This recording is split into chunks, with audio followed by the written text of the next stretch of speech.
right, welcome back to EDSE 457, Session 4, our discussion of Chapters 5, 6, and 7.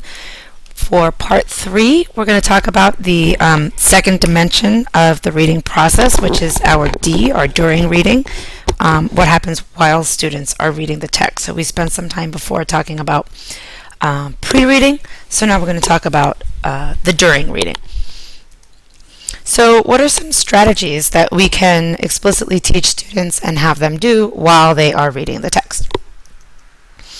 What we want them to be doing is using what we call the metacognitive strategies. So if you think about the word metacognitive, strategies that require students or scaffold or support the way they think about text, right?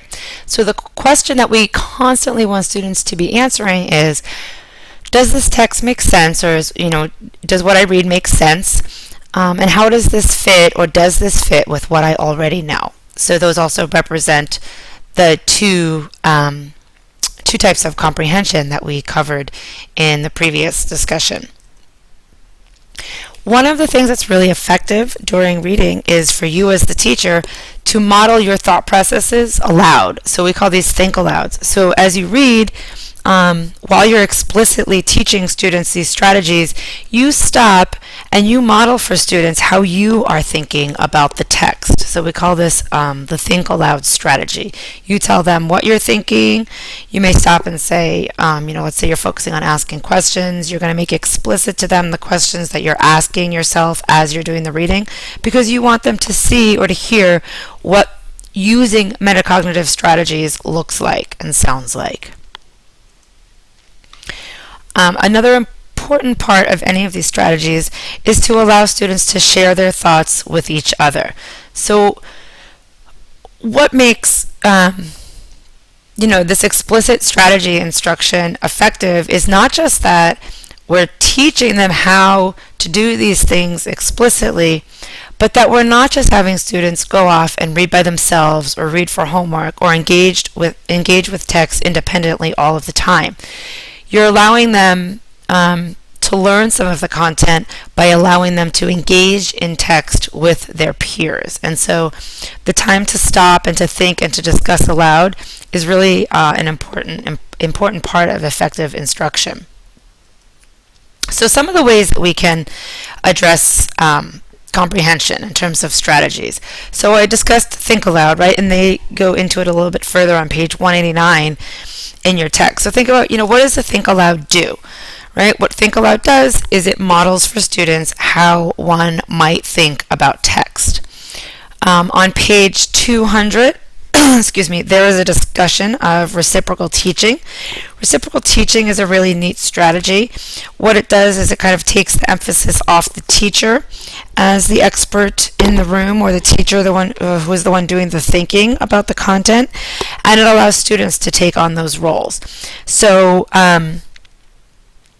you would have students, you as a teacher would be more of the facilitator, and students would be working in groups to do things like generate questions about the text, generate predictions about the text they're about to read. Then you might have one student who summarizes, one student who charts vocabulary, and then you have students work together in collaborative groups and lead their own discussions about what they just read. So it's interesting because then you as the teacher get to walk around to each group and really kind of monitor how students are interpreting and understanding what they read by listening to their conversations. So QAR is another really good strategy, the question-answer relationship. So really what you're doing here is you're teaching students to monitor their own comprehension by asking questions. And they talk about the different categories or the different types of questions. Now this is obviously a strategy that needs to be taught explicitly to students. But what you do, and they give you actually a good way to teach QAR in your textbook on pages 200 to 201, kind of how you would introduce it and teach it explicitly to students. So similar to the two types of comprehension, there are two kind of sources of information that students can draw from as they read. And in QAR, we refer to these to the information that's actually in the text, right? So that text-based evidence, the information they can pull out. And then there's that information that we say is information that's in your head. So that's how students find the answers to questions. So if you take a look at page 202, they give you that nice figure on introducing QAR, and it gives them kind of the right there, right? So the information they can get from the text. And then this idea of think and search. So the answer is in the text, but the student can't go directly into it and pull it out. They need to think about how they took the information from different pieces and made connections, and then that answer is now found within those connections and within how the students process that information. So they can't really go in and find that literal answer and pull it out. It's more of either inferential or meaning-making type answer. And then when you're talking about in your head, you've got these two different elements that we call the author and you, that's more that inferential piece. So this is what the author is saying, and this is what I know about the world, about the content area, about the subject, the topic, etc. And the intersection of those two things is where I make meaning. And then there's the on your own type question. So the text, it got you thinking about the subject, and the answer is now, inside your head. You can't really get the answer from the text, so you think about it and you use kind of what you already know to help answer that question. And so this also speaks to the type of questions that you give to students. So we can't just give students those level 1 or literal questions that they can just go into the text and find the answer. We have to give them also those opportunities for making their own connections and predictions, to finding that intersection where students need to make inferences, or being able to answer questions that they can't find in the text but that still demonstrate their knowledge and thinking about the content and what they read. So these are all ways that you model for students how you think about text as you read, right? These are all metacognitive type strategies. Then there's instructional strategies, right? So these are used kind of not just to monitor and model the way you think about what you read while you're reading, but to activities students can actually do. So it engages students in their reading, it helps guide their interaction with the text, can help them clarify and extend meaning. Some examples of this were discussion webs. So these are things, they're kind of filling out as they go along. There's the guided reading procedure. You can read more about that on page 217, DRTA. Reading guides. Say Mean Matter is another one. So I'm going to look at Say Mean Matter. So this is a really neat strategy. It allows students to use this kind of really simple graphic organizer, modified T-chart, and it asks students to look at what they read and explicitly write down something that the author said. What does that mean to them? So how do they interpret that? And then why does it matter? So why is that important for learning this piece of content? So it really scaffolds and forces students to think meaningfully about what they are reading. Oops, sorry. And this is actually something that they do as they read. So they read something, they say, oh, this sounds important. I'm going to write down what the author said. And then they're going to think about what does this mean? And then they're going to think about why does this matter? So this is a really good strategy to keep students active while they read. And what it does is it scaffolds them and helps them teach themselves to monitor their own comprehension. If you want to take a look at pages 211 or page 217, these strategies do the same do the same type of thing.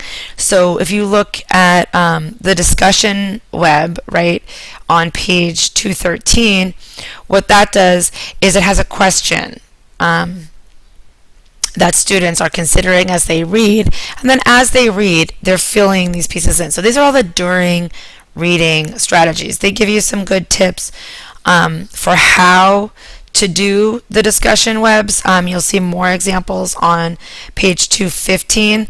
So you'll see all of the discussion webs center around kind of a central question about the reading, and then you have students as they read fill in kind of they give examples of yes or no answers to the question, relevant or irrelevant information that they're reading, but it really keeps them active and helps them monitor their comprehension as they read. The guided reading procedure does the same thing, and you can read more about that on 216 and 217. All right, so we are going to have, we are going to start writing our own BDA lesson. So a lot of these strategies actually have the A piece, right, the after piece, in kind of implicit in the strategy themselves. So if you, I'm not actually going to spend a ton of time talking about the after reading strategies. If you look through a lot of the strategies on chapter 7, or you think about even some of the pre-reading strategies that we just covered, they all have something that you need to go back to. So if you were going to do an anticipation guide after the reading, the students go back to it and they review and they solidify, assimilate, and expand their new learning compared to what they thought before they did the reading. When they do like the question-based activities, they go back and they like question the author or the QAR. They obviously need to answer those questions, so that's their after piece. If you did a KWL, the after piece is going in and filling out the learn piece, right? What did I learn? If you do like the reciprocal teaching, the after piece is the discussion that they have after they've read. So the they set the stage for the reading and the reciprocal teaching, then they each have their role and what they're focused on, whether that's the vocabulary or the questioning piece or the summarizing, and then the after is when they come together and they discuss and they share. So the afters are really not a separate set of strategies the way the before and the during can be. What the after are is the culmination based on the strategies or the activities that you chose for before or during. So it's important to kind of look when you select a strategy for before and during, how it fits into the other pieces, right? Because like if you decide to do something like reciprocal teaching, you're going to have to do a little bit more of a separate before strategy. But if you picked a strategy like an anticipation guide or KWL, you already have some of the during and after activity selected for you. So for your BDA lesson, considering the strategies that we talked about in the discussion, but certainly there's many, many, many more strategies in the book, and it would take me forever to cover all of them. Select the strategies that you would like to use for a lesson that focuses on before, during, and after. So essentially in this lesson, you're going to have students engage with a piece of text, a section of text, just a selection, something that they could cover in a class period, or depending on kind of the length of the text, it could be more, but for your own sake, pick something that they could read in one class session. You have to pick the piece of text that you would like them to read, and then you can go ahead and you can start drafting this lesson. So I'm going to ask that you choose from any of the strategies you read about except for KWL. I would like to see a lesson not using that particular strategy. I'd like you to stretch yourself and use one of the other ones, because again, I think that's really an overused strategy. So this lesson is actually going to be turned in on the 24th, but we can go ahead and you can get it started, and you're going to bring it to class with you for session 5. So that concludes our discussion of chapters 5, 6, and 7, and I will see you on Wednesday.